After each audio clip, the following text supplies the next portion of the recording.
SLST 2025 শিক্ষক নিয়োগের সবথেকে বড় খবর হলো অভিজ্ঞতা ও ক্লাসরুম ডেমোর বাড়তি নম্বর শিক্ষক পদে।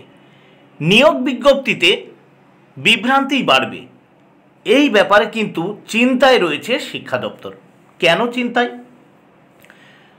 কারণ এই যে বিজ্ঞপ্তি, এই বিজ্ঞপ্তিতে কিন্তু নতুনরা চাকরি থেকে বঞ্চিত হতে চলেছে।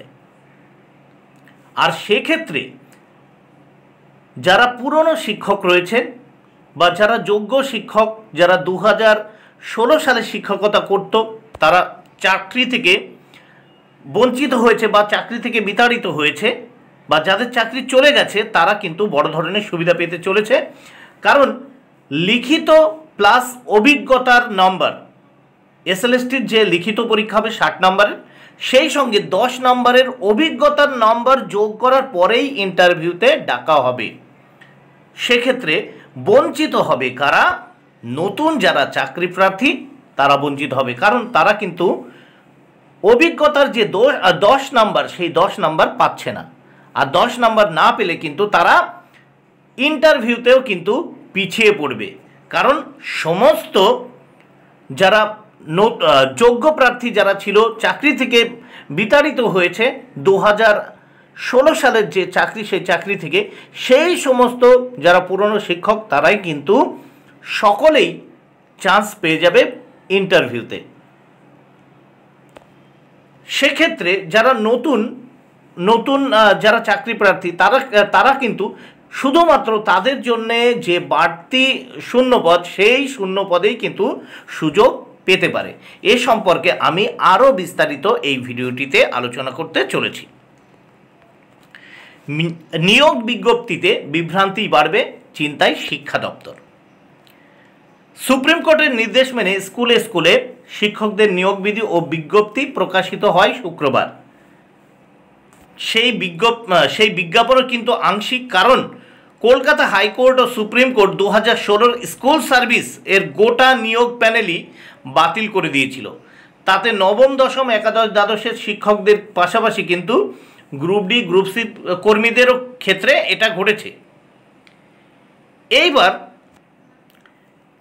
এই যে নতুন নিয়োগ বিধি, এখানে নবম, দশম, একাদশ, দ্বাদশের শিক্ষকদের বিষয়ে বিশদ উল্লেখ থাকলেও কিন্তু শিক্ষাকর্মীদের ব্যাপারে নীরব রাজ্য সরকার। এখানে আমি বর্তমানে এই স্কুল শিক্ষার, মানে স্কুলে যে শিক্ষক শিক্ষিকা নিয়োগের যে ব্যাপারটা, সেই বিষয় নিয়েই আমি এখানে আলোচনা করতে চলেছি। 2016 সালের নিয়োগ বিধিতে কিন্তু এবার আমূল পরিবর্তন হয়েছে। কি আমূল পরিবর্তন? লিখিত পরীক্ষায় আগে ছিল 55 নম্বর, এবার হয়েছে 60। শিক্ষাগত যোগ্যতার যে নাম্বার, সেটা আগে ছিল 35, এবার 10। স্নাতক ও স্নাতকোত্তরে প্রাপ্ত নম্বরের ভিত্তিতে এবার কিন্তু 60% বা তার বেশি পেলে 10 নম্বর, 60%-এর কম পেলে 8 নম্বর, 50%-এর কম পেলে 6 নম্বর। শিক্ষকতার পূর্ব অভিজ্ঞতার জন্য 10 নম্বর, যেটা আগে ছিল না। এইটাই নিয়ে কিন্তু সব থেকে সমস্যা, এই যে নতুন এসএলএসটির বিজ্ঞপ্তি বা গেজেটে। কারণ শিক্ষকতার যে পূর্ব অভিজ্ঞতার জন্য যে 10 নম্বর, এই 10 নম্বরের ভিত্তিতে কিন্তু এবার ইন্টারভিউতে ডাকা হবে। মানে লিখিত পরীক্ষা আর এই শিক্ষকতা 10 নম্বর প্লাস একাডেমিক, ফলে এখানে কিন্তু 10 নম্বর কিন্তু পুরনো যারা প্রার্থীরা রয়েছে, পুরনো যারা চাকরি করতেন, চাকরি হারা, তারা কিন্তু এখানে এগিয়ে যাচ্ছে। এবার ইন্টারভিউ 10 নম্বর, আগের সঙ্গে একই, কিন্তু এবার যেটি ছিল না আগে, এবার যুক্ত হয়েছে লেকচার ডেমো 10 নম্বর। এই জায়গায় সমস্যা এখানে কি, যে তথাকথিত নন টেন্টেড বা যোগ্য শিক্ষক শিক্ষিকাদের কিছুটা বাড়তি সুবিধা দিতে স্কুল শিক্ষা দপ্তর যে বিধি তৈরি করেছে, তাতে বলা হয়েছে অতীতে সরকারি সাহায্যপ্রাপ্ত এবং পোষিত স্কুলে স্থায়ী ও চুক্তিভিত্তিক শিক্ষকতার অভিজ্ঞতা থাকলে প্রতি বছরের জন্য 2 নম্বর করে মোট 10 নম্বর দেওয়া হবে। লিখিত পরীক্ষার পরে শিক্ষাগত যোগ্যতা এবং প্রার্থীদের শিক্ষকতার অভিজ্ঞতার নিরিখে আগাম 10 করে 20 নম্বর দিয়ে তারপরেই কিন্তু ইন্টারভিউতে সম্ভাব্য যে প্রকাশ তালিকা, ইন্টারভিউয়ের যে তালিকা, ইন্টারভিউতে কারা ডাক পাবেন সেই তালিকা কিন্তু প্রকাশের ইঙ্গিত রয়েছে।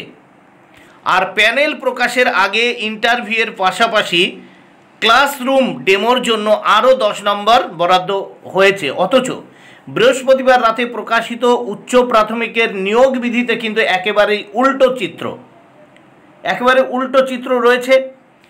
যাই হোক, ক্লাসরুম ডেমোর পরে সবশেষে শিক্ষকতার অভিজ্ঞতার ভিত্তিতে 10-এর বদলে 5 নম্বর সেখানে বরাদ্দ। প্যানেল প্রকাশের কথা বলা হয়েছে বিধিতে, কিন্তু মানে পরে যোগ করার কথা বলা হয়েছে আপারে কিন্তু বলেছে যে প্যানেল মানে ইন্টারভিউয়ের পরে যে অভিজ্ঞতার নম্বর 5 সেটি কিন্তু পরে যোগ হবে। কিন্তু নবম, দশম, একাদশে ইন্টারভিউয়ের আগেই কিন্তু লিখিত পরীক্ষার সঙ্গে যোগ হতে চলেছে এই যে অভিজ্ঞতার নম্বর। এখানেই সব থেকে সমস্যা শুরু হয়েছে। তাই শিক্ষা দপ্তরের এই নতুন বিধি ঘিরে যে সংশয় আছে তা মানছেন দপ্তরের আধিকারিকদের একাংশ। এসএসসি দপ্তরের যে আধিকারিক, সেই আধিকারিকদের একাংশ কিন্তু তারাও মানছে যে এই যে বিজ্ঞপ্তি, এই বিজ্ঞপ্তিতে কিন্তু একাধিক গলদ রয়েছে। তাদের বক্তব্য, নবম, দশম, একাদশ, দ্বাদশের শিক্ষক নিয়োগের বিধির সঙ্গে উচ্চ প্রাথমিকের নিয়োগ বিধিতে বৈপরীত্য আছে। নিয়োগের আগে এ ব্যাপারে এসএসসির অবশ্যই শিক্ষা দপ্তরের কাছে ক্লারিফিকেশন চাওয়া উচিত। তা না হলে নিয়োগ ঘিরে আবারও মুখ থুবড়ে পড়তে পারে কমিশন ও মধ্যশিক্ষা পর্ষদের, মানে মুখ ফুটতে পারে। বিষয়টি নিয়ে আদালতে মামলা হলে নানা রকম ব্যাখ্যার সুযোগ রয়েছে।